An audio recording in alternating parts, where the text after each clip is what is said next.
Bookstores, welcome to Authors Love Bookstores, presented by A Mighty Blaze. My name is Kimberly Hensle-Lowrance, and I'm your host. If you're watching live with us on Facebook, feel free to post a question via a comment below the broadcast, and we'll get to as many as we can later on. So here on Authors Love Bookstores, we talk with best-selling authors and their favorite independent bookstores with the goal of shining a light on these vital businesses. Now, more than ever, indie bookstores need our support and our love. We hope by watching today, you, our viewers, will be inspired to go buy a book from the bookstore we talked to today. Then maybe you'll attend one of the bookstore's online events, sign up for their newsletter, and even make a vow to visit the bookstore when it's safe to travel again. Now, today we are incredibly lucky to have not only a best-selling author, but also a bookseller. I love this combination of author and bookseller. And we also have one of my favorite authors ever joining us. So please join me in welcoming the one and only Judy Bloom to Authors Love Bookstores. Welcome, Judy. Thank you so much. Thank you for having me. This is fun. Going to be fun. Oh, good. We're so happy to have you here.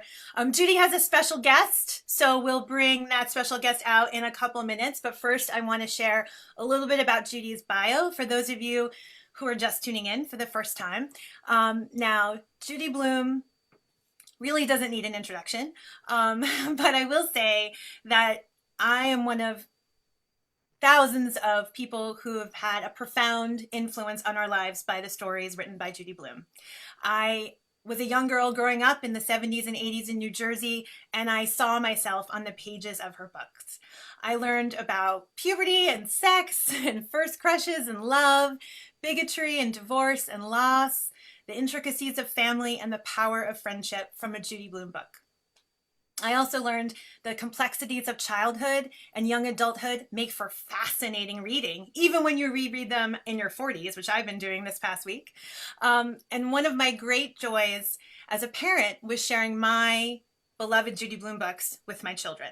I will always remember the first time we read Tales of Fourth Grade Nothing together. They adored it, and I was so grateful for the chance to create that memory with them. I'm not the only one who feels this way. Judy has sold more than 85 million copies of her novels in 32 languages. She's captured the struggles, questions, and delights of childhood with so many seminal books, including Tales of Fourth Grade Nothing, Tiger Eyes. I have a huge stack here. I could list them all. There are probably more in my house. My daughter tends to squirrel them away. I have more books in my house written by Judy Bloom than any other author. She's also, it's true, she's also a best-selling author for adults, including Wifey, which I stole from my mother's room when I was far too young to read, Summer Sisters, and her most recent book, In the Unlikely Event. Judy is also a champion for free speech and works against censorship. She's an award-winning author and has received so many accolades for her wonderful, wonderful career as a writer. And so, Judy, we're so grateful you're here. Thank you so much.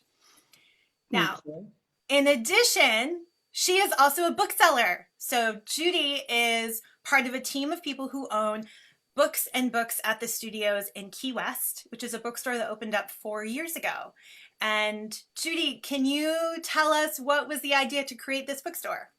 Yes, of course. And we're not owners. My husband and I happen to have him right here. The husband is right here. George, come in, push me out of the way. Yeah, shove her away. Shove her away. I'm in a chair that doesn't roll when okay. There he is. My husband, George Cooper. Oh, George, you just screwed us up. No, you're perfect. We lost you. No, we totally lost you. Oh. I can see you. Okay. No more touching screen. Okay. So what happened is when we came to Key West, there were 4 and then 5 bookstores in town, in this little town. But it's a town of artsy people and people who love to read, and a town where tourists come. And suddenly there were no bookstores. It was that time when bookstores were closing, indie bookstores were closing. And that was very sad. And we really desperately wanted a bookstore. Not that we wanted to run a bookstore or found a bookstore. we just wanted to have a bookstore in town where we could get the books we wanted, where we could chat with people, with the booksellers, and there was nothing. Okay. And so we worked really hard to try to get our friend Mitchell Kaplan, who started Books and Books in Miami, to open a bookstore in Key West. And he wanted to. I mean, Key West is pretty far from Miami. How many miles? 150 miles on a 2-lane road. Thank you, George. So it's a very long ride away from Miami. And Mitchell would come down and George would find storefronts for him, but it never worked out. And finally, Mitchell said, you know what, you guys, you're going to have to figure out a way to do this yourselves. And then I will help you. I will affiliate with you. Okay. But that's the only way it's going to happen. And lucky for us, do you want to pick this up here? Sure. Yeah. At that time, I was on the board. There was an organization. There still is an organization called the Studios of Key West, which is an art center. Yes. And the studios bought a building, an old Masonic temple, which they got renovated. And it was a fabulous place. And it had a corner space that was really a retail space on the first floor. And we were trying to figure out what to do with it. And I said, maybe we could put a bookstore in there. And basically, the chairman looked at me and he said, did you just raise your hand? and it sort of flowed from there, and a whole bunch of other people were interested in it. And we all got together on a bus on a trip we were making, and we planned it in the back of the bus, and it just happened. But the store is a nonprofit store. The studios is nonprofit. We're part of the studios. We're a nonprofit. We're of course nonprofit also. Judy and I work there a lot. We're the founders. We founded Books and Books Key West, and I tell you the truth, I'm one of these writers and readers who never dreamed of having a bookstore. I know so many people who dream of having a bookstore, but I never did. I loved bookstores.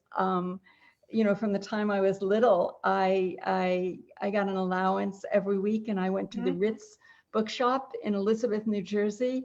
And for 25 cents, I think, I bought the new Nancy Drew book of the week or the month or whatever. Right. And I loved public libraries, and I used to play librarian when I was little. And but I never thought about having a bookstore. But suddenly we had the space, and Mitchell brought down refurbished shelves and tables and some people to teach us what to do. And before the boxes were ever unpacked, there were boxes of books on the floor. Before we could get anything unpacked, people were coming into the store and they were going through the boxes. They wanted to buy books, and it was so exciting. And it really, having this bookstore, Books and Books, Key West, has changed my life at a time when most people are, you know, saying, okay, I've done what I wanted to do, and now I just want to retire and enjoy the rest of my time. I'm like, okay, I've got a full-time job here, and it's a new job, and it's exciting, and I've never done this before, and I'm learning. And George is a whiz at starting nonprofits, because he also started the fabulous 4-screen nonprofit movie theater in the middle of town called the Tropic Cinema. And so he knows how to do these things, and well, he's great at everything. He's my honey. And George, your background is that you're a lawyer, you're a scholar, you're an activist. You also are a writer. Did you have aspirations for opening up a bookstore, or was this just sort of perfect timing? I did. Back when I was a lawyer in Washington in the mid-'60s, my then wife wanted to start a bookstore with another woman. I don't think we're talking about. So there was a time in my past, but no, we're together 40 years, so it's okay. We're all friends. I never thought much about having a bookstore, but I love projects. That's what I'm a sort of a project bum, nonprofit project. Okay. I'm great at working for nothing, and so so I know how to put it together. And the next thing you know, we had a bookstore, and people in town were just so supportive and thrilled to have a bookstore in town. And then everybody said, oh, but the tourists, we are a tourist town. The tourists don't read, so they're not going to buy books. Well, guess what? They were wrong, because the tourists really are our biggest customers now.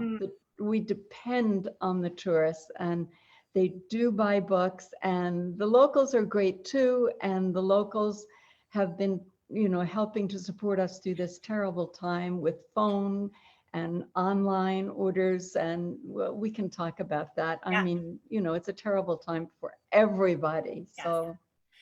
So one of the things that's really fascinating about Key West is that it has a rich literary history.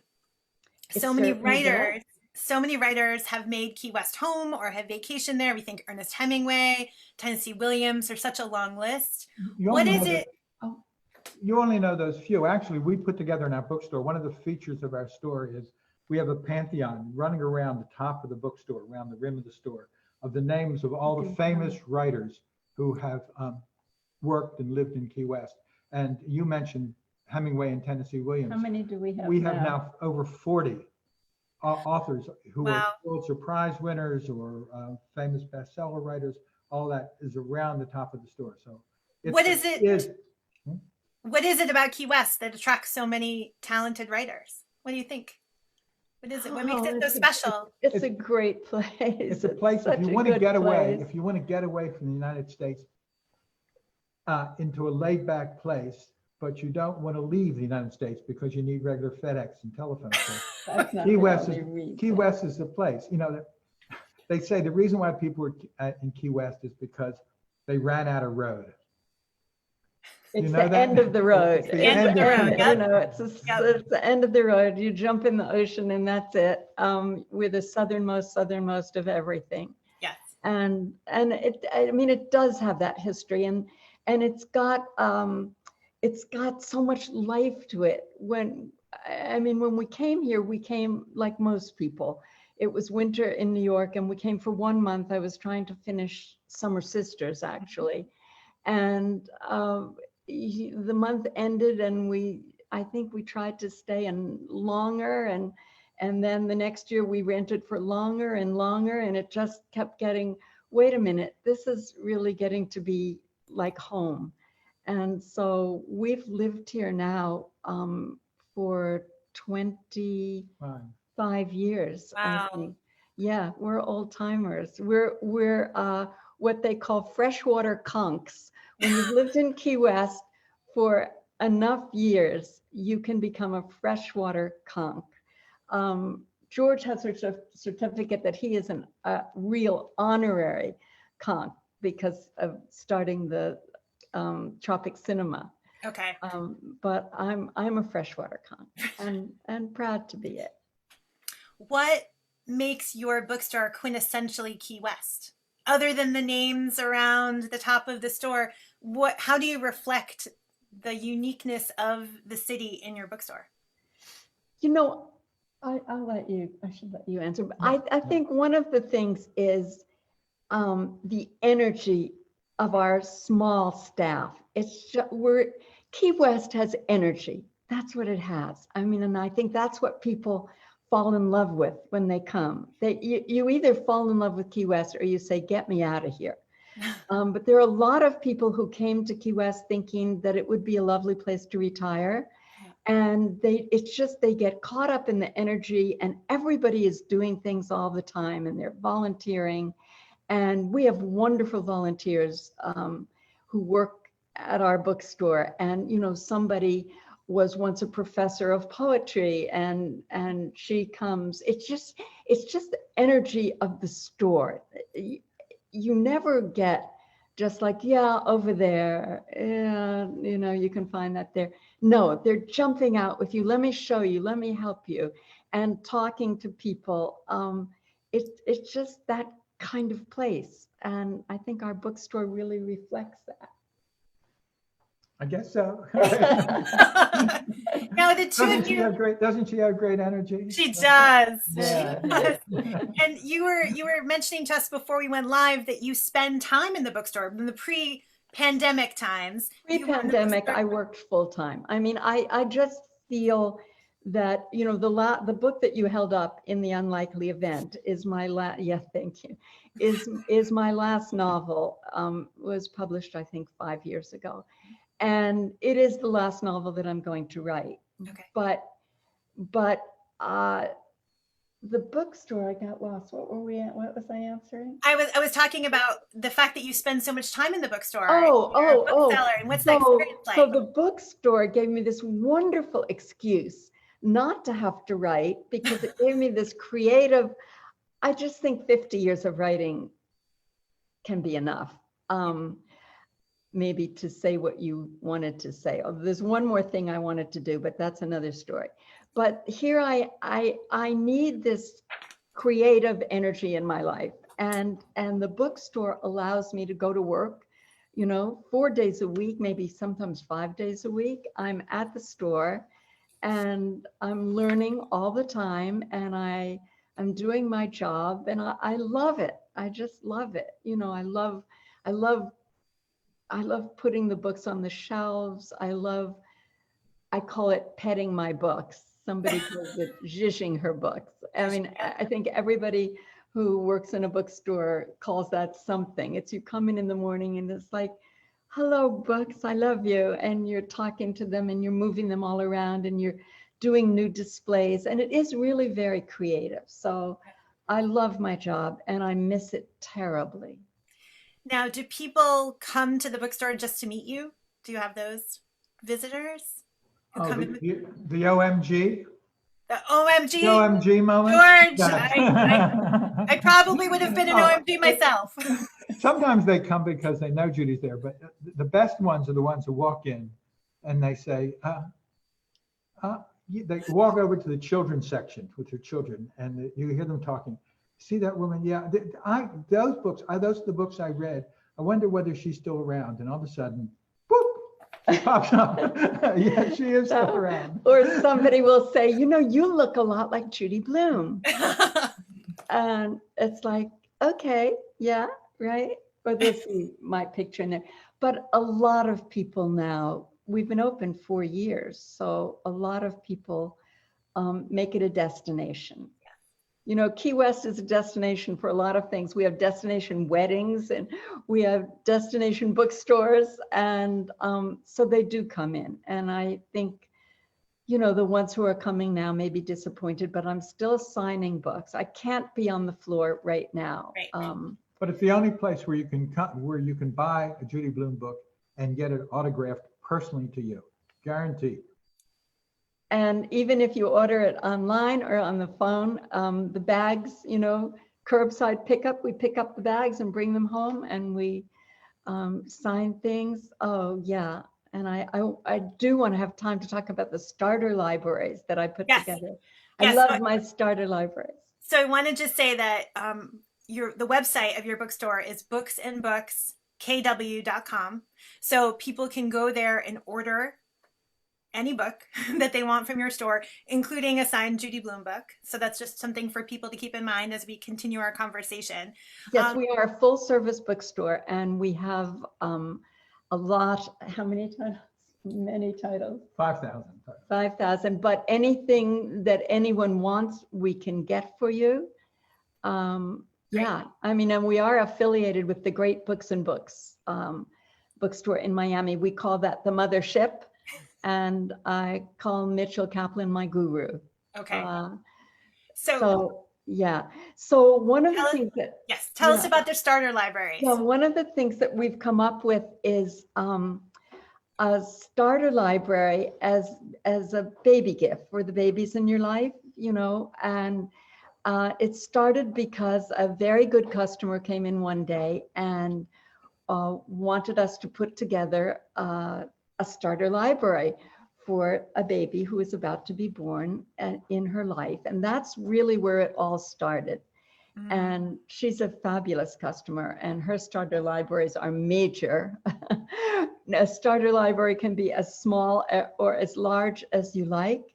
And, if I know something about the family, the parents, we may be able to get some books in that are just very special for you. And I love to go down to the store. Right now, I can only go early in the morning before it opens, and that's sad. But and I go through, the picture books and the board books, and even put in a wonderful little wooden vehicle, and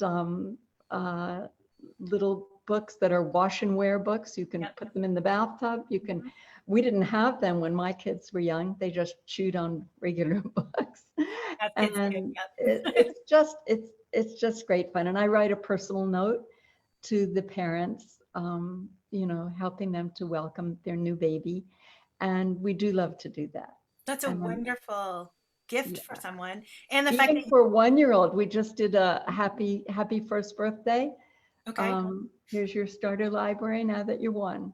Okay, so another reason for our viewers to go to booksandbookskw.com to check out the starter libraries. Yeah, and the "and" is spelled out. Books, AND, Yes, books. All. exactly. So I'm curious what the past couple of months what you've learned about bookselling during this pandemic. What has been sort of the surprise lesson from all of this? Has there been anything good? I mean,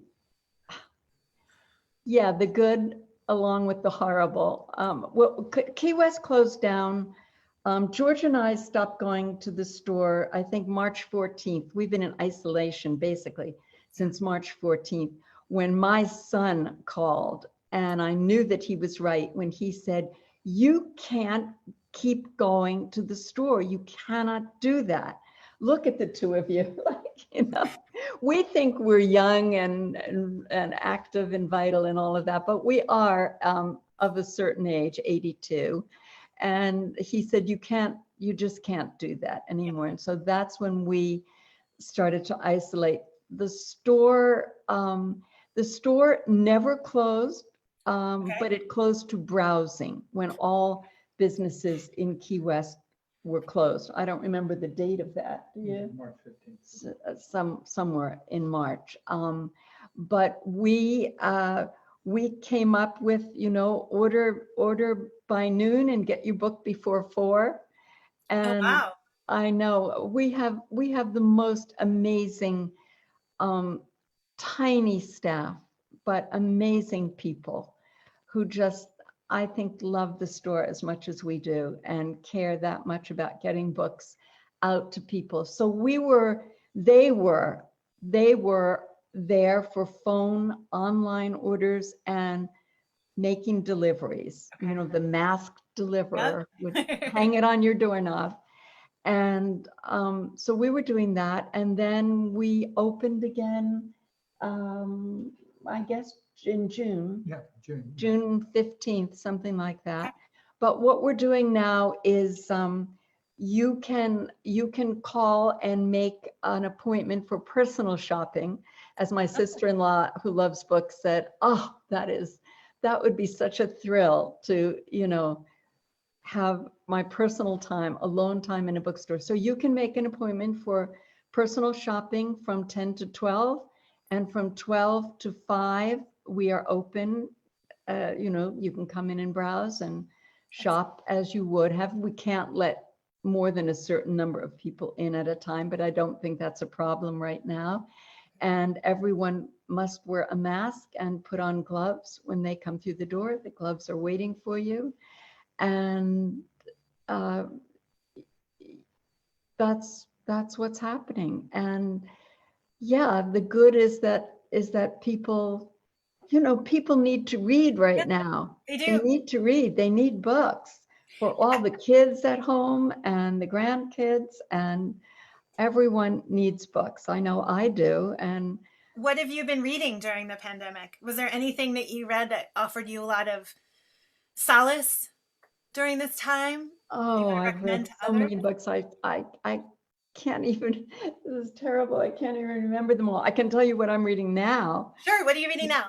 So yesterday, I got a copy of Mary Trump's book. Ooh. I can't even remember what it's called, but it is Not Enough. I don't actually know the title. Not Enough. And I think we all know. Whatever it is, everybody knows it's Mary Trump's book. And I was very excited to get my copy of that. Okay. And oh yes, I read Britt Bennett's new Oh, book. The Vanishing Half. Yes, I like that very much. I like that very much. And I'm reading now, but I just put it down because I have to read the Mary Trump book. Of course. I am reading, is it called Fire? A Burning? A Burning. That's what I'm reading. A Burning. Yes. And I'm enjoying that very much. Excellent. Yes. And George is reading a book that he just absolutely won't put down. So I know he loves it. This is, I do different kinds of things. I just finished a book called Pharma, which is a very thick book about the pharmaceutical industry and what's wrong with it and why it is the way it is. It's a book by Gerald Posner, just came out last fall, and I recommend that highly.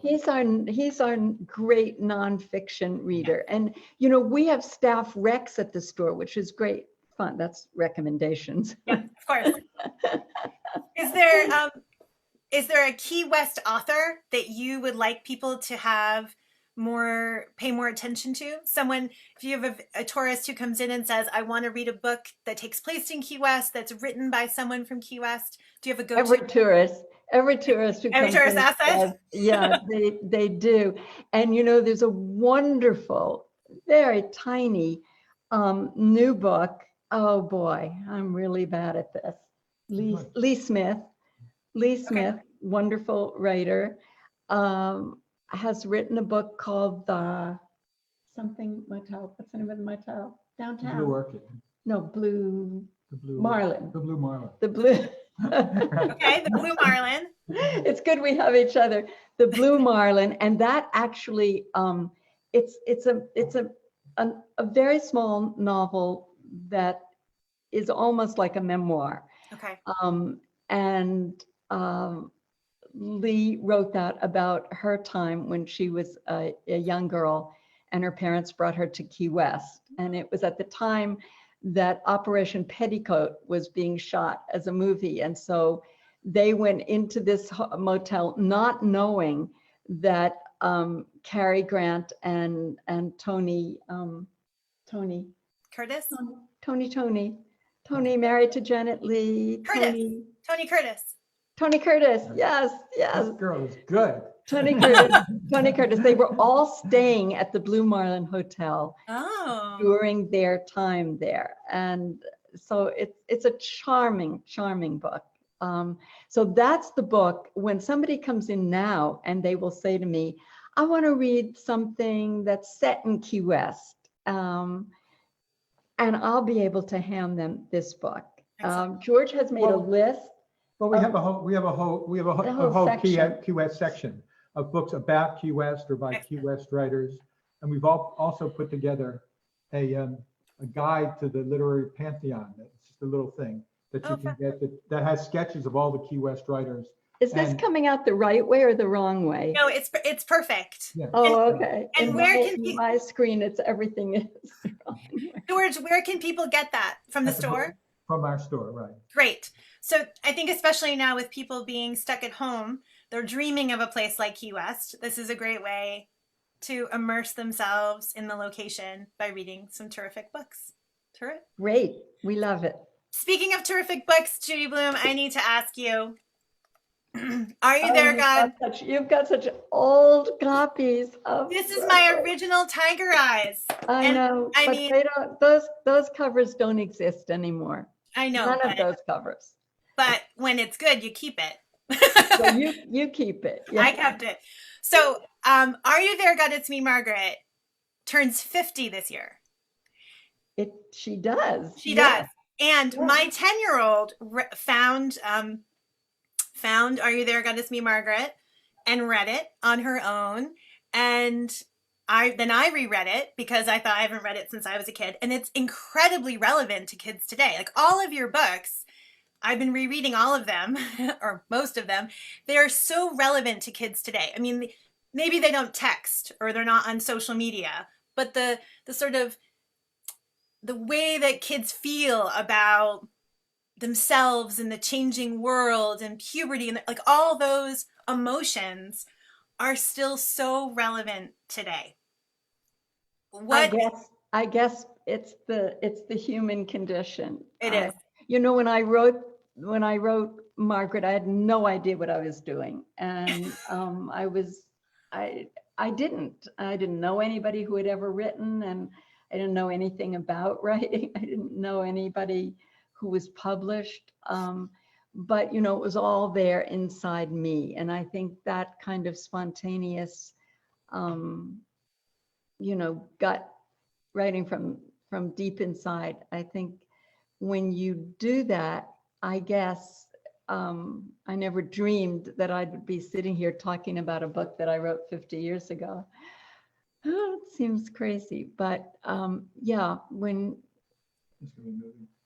huh? It's going to be a movie. It's going to be a movie, George said. Yes, sadly, it was going to shoot this summer. Oh. And, you know, the whole movie business is shut down right now. Right. We can't shoot anywhere. And that's a disappointment because I love the idea of it being done in my lifetime. So now I have to hang around until we can do that.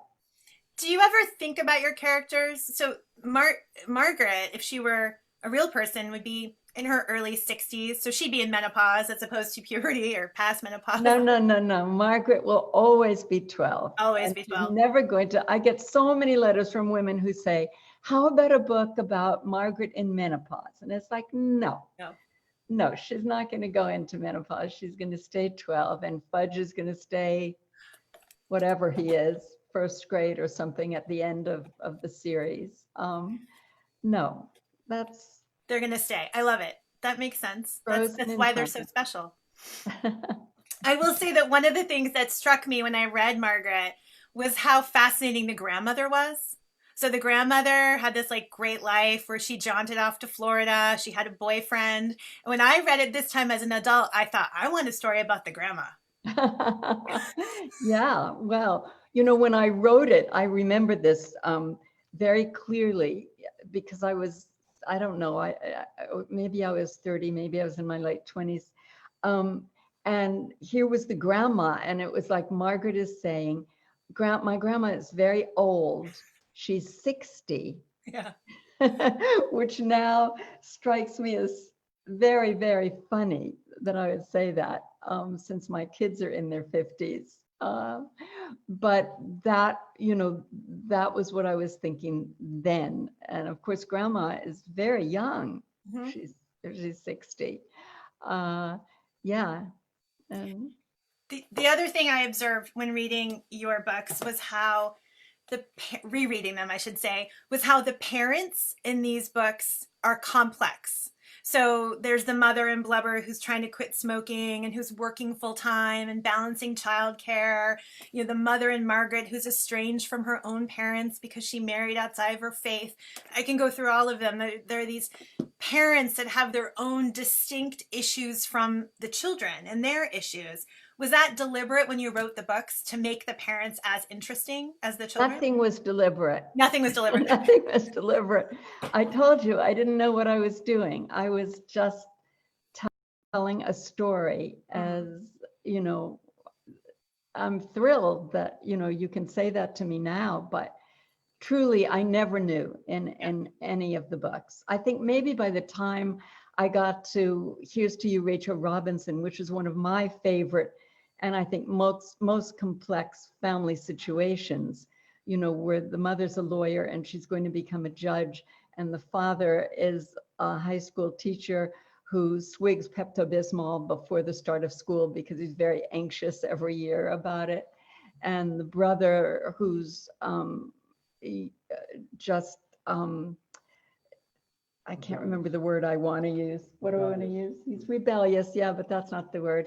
Anyway, I really feel that book has one of my best families. I really like that family. And I really like writing that way. And I think, you know, that's why writing some of the adult books was interesting for me. Summer Sisters, I mean, where different voices come in.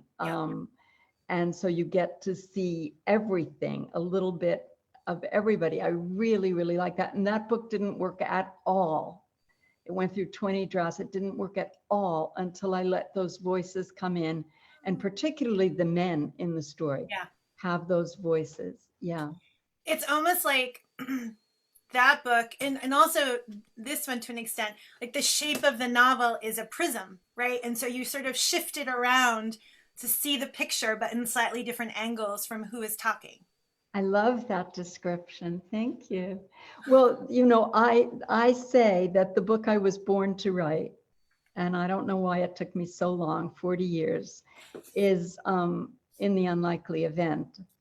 Yeah. That book, here I am a writer, right? I'm a writer, and I have this incredible story inside me that I remember from when I was growing up, and I have a good memory. And yet, for 40 years, it never occurred to me to use that story until I was sitting in an auditorium at a Key West Literary Seminar event. And I was listening to a young writer then, Rachel Kushner, talk about her first book and how the ideas came from stories that her mother told her about growing up in the 50s.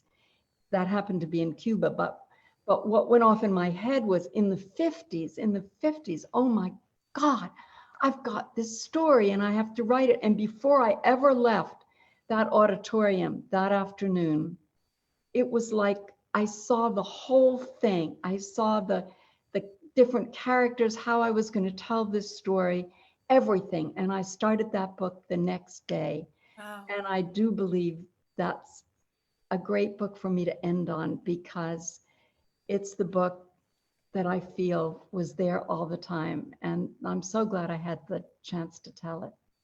The sense of place in this book is incredible. I mean, you make Elizabeth in the 50s come alive for readers. Yeah, it's really extraordinary. We are getting audience questions, so I need to get a couple of those. But I'd be remiss if I didn't say that when I told my friends I was talking with you today, everyone talked about Tiger Eyes as being their favorite Judy Blume book. Well, open it up and see who it's dedicated to.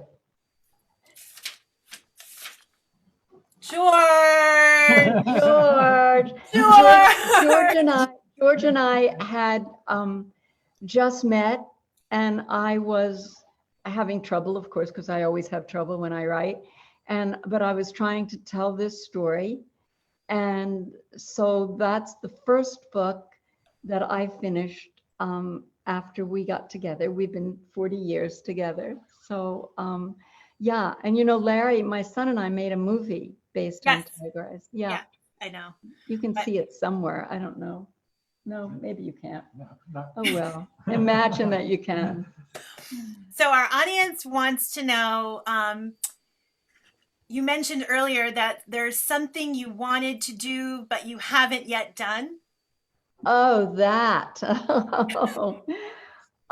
Yes, I don't really talk about it. The weird thing is this, is I've said for probably 4 years now, if I ever got the chance, if I had, like, let's say a month where I wasn't doing anything, if I ever got the chance, there's this little book I would love to write.